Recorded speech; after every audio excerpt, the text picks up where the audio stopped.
परिश्रमाशिवाय विजय मिळत नाही आणि कोणताही कुशल खलासी शांत समुद्रावर तयार होत नाही असं आपण नेहमी ऐकतो वाचतो सुद्धा.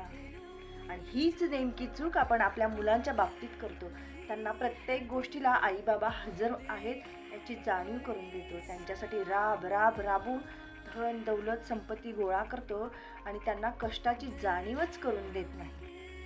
जसं सुरवंटाच्या कोशातून फुलपाखरू बाहेर येताना स्वतः धडपडतं, संघर्ष करतं, मग जाऊन त्याचे पंख विकसित होतात आणि मजबूत होतात आणि ते सुंदर आकाशात झेप घेतं.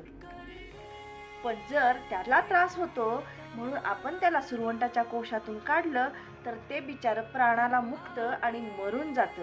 मग तुम्ही ठरवायचं आहे तुम्हाला तुमच्या मुलांना कशा पद्धतीनं घडवायचं आहे. त्या फुलपाखराला स्वतः बळकट होऊ द्यायचं आहे की त्याला तुम्ही बळकट होऊ देणार आहात. चला तर मग तुम्ही मला नक्की कमेंट बॉक्समध्ये सांगा माझं म्हणणं योग्य आहे की अयोग्य आहे.